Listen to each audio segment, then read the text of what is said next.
Hi, we are Group 1, and today we are going to be comparing and contrasting the Great Depression and COVID 19.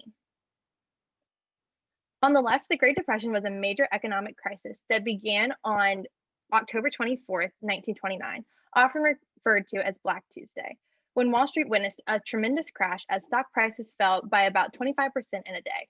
Although the Wall Street crash is known as the trigger for the Depression, the underlying causes of the Depression include a fall in demand levels, unintended increases in levels of inventory by businesses, and misplaced monetary policies by the policymakers. The impact of the Depression was such that most countries across the globe experienced extensive job losses, record falls in output, and deflation, with the brunt of the crisis being felt in manufacturing industries, specifically automobiles, and industries using unskilled labor.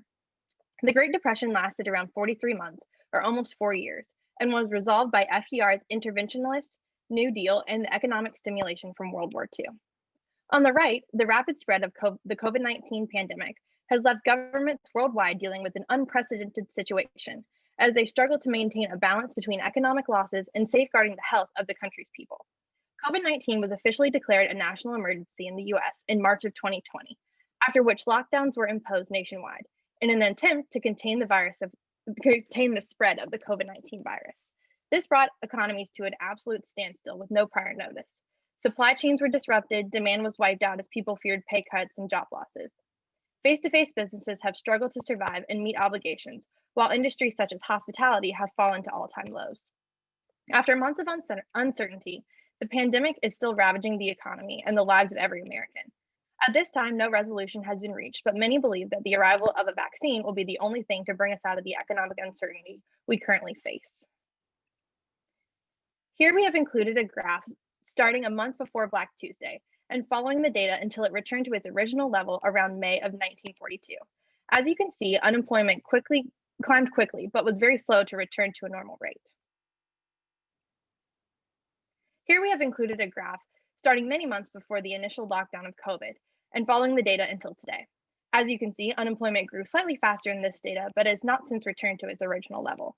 However, the return to the original level has already begun, as we can see from this decline.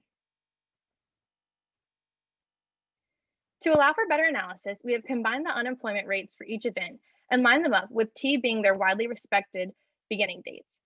As you see, COVID 19 on the surface level appears to be following an unemployment rate similar to the trend of the Great Depression. Important to note, however, is the widely acknowledged overstating of the Great Depression data due to the fact that government employees were considered unemployed despite the fact that they were still employed.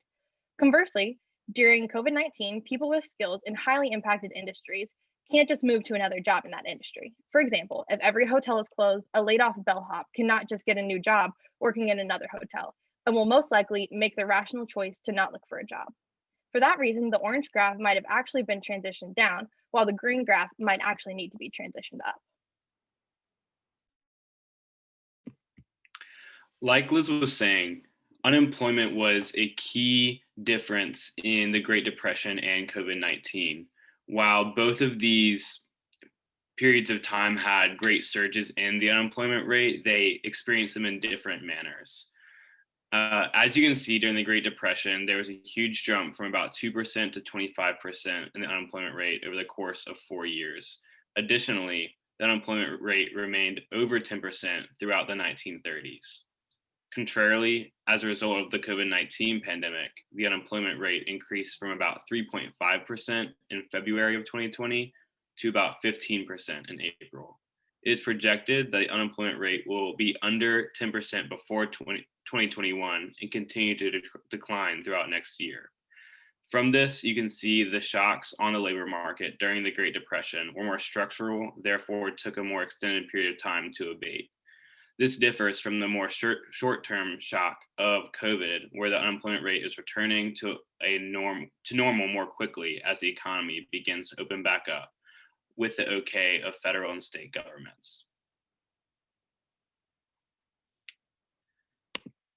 Determining changes in the labor supply for these two periods was more difficult than I initially thought. This is primarily because there were different standards for unemployment during these two time periods. Before President Lyndon Johnson decided that people who had stopped looking for a job for over a year were out of the labor force, jobless claims were much higher. That being said, the reported unemployment rate during the Great Depression might be significantly smaller if calculated today. This is mainly because of discouraged workers dropping out of the labor force.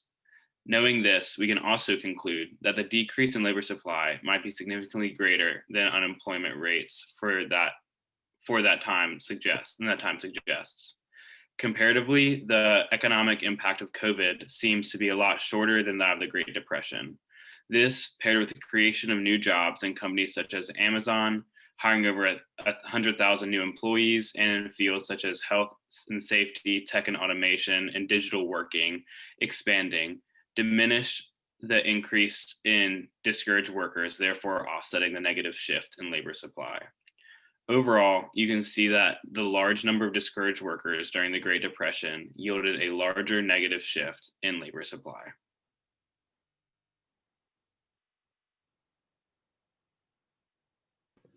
A common explanation for the start of the Great Depression is the gold standard theory, where, for a variety of reasons, the Fed was trying to curb a major US stock boom, and at the same time, other major countries began turning to contractionary monetary policy in the late 1920s. This led to an international scramble for gold, which started a mild deflationary process that later snowballed into the sharp declines in money supplies and bank runs. The net effect of the monetary contraction was decreased aggregate demand, and as a consequence, a significantly reduced labor demand. This drop in demand was only fully recovered during World War II, which led to a drastic drop in unemployment, which decreased by about 7 million, largely due to the increased demand resultant of the draft, as military services rose in this time by about 8.5 million. As a result, real gross national product and gross domestic product grew significantly during the expansion. Moving on to the COVID recession. This recession initially started as a negative supply side shock, with workers getting sick and unable to report to work. As the virus spread, later shutdown measures taken to fight the novel virus led to massive drops in consumer demand. This shock was felt for all industries, but particularly for those unable to transition to remote work. Jobs that were able to transition to remote work exhibited less than half of the unemployment effects of shutdown orders. However, even those that retained employment often faced reduced working hours or were furloughed, as shown in the graph. Ultimately, both of these recessions featured a decreased demand for labor, as you would expect during a contractionary time. The differences begin when looking at the incidence of each shock, which the Great Depression stemming from a limited money supply due to the gold standard, and COVID recession from shutdown orders.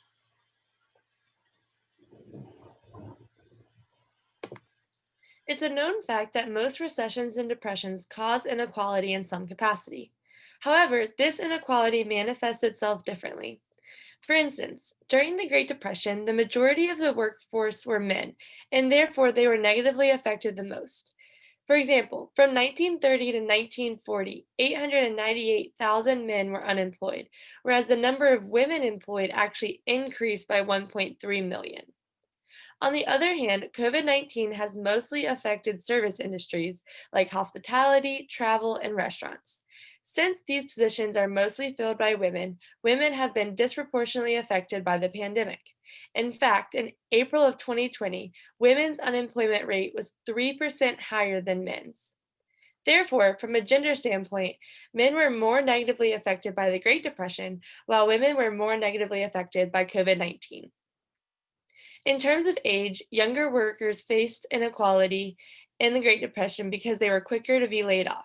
However, during COVID-19, younger workers are facing inequality by receiving lower wages when they enter the labor force. These lower wages cause these workers to have lower lifetime earnings. So inequality has arisen in both of these contexts because of how the government has responded. During the Great Depression, the government taxed the top 10% and passed an excise tax for all members of society. In addition, the government gave higher payouts than modern unemployment benefits, but these payouts had work requirements. As a result, the unemployed were more negatively affected than those in COVID-19. This is true because in the face of the pandemic, our government expanded unemployment benefits with $600 a week payments, and even provided these to workers who employers did not pay into the system. Furthermore, the government during the Great Depression provided loans to farmers, homeowners, and businesses, which disadvantaged those living in poverty without houses, farms, or businesses. A similar type of inequality has also arisen from the pandemic, namely those that are able to keep their jobs and work from home, and those whose jobs cannot transition to a work from home capacity. Lastly, on the next slide, in terms of wealth distribution, the Great Depression did minimize some inequality in that the share of wealth held by the top 0.1% decreased by 14%, while the share of wealth held by the bottom 90% increased 16%. This is partly due to an increase of the top marginal tax rate, as you see on the right of the slide. Now, in terms of COVID-19, there's currently not enough data to find the same conclusions about wealth distribution, since these results will depend on the policies of President-elect Joe Biden. Therefore, in both the Great Depression and COVID-19, inequality has risen in different ways due to demographic factors and government policies. Thank you for listening to our presentation, and we look forward to your questions.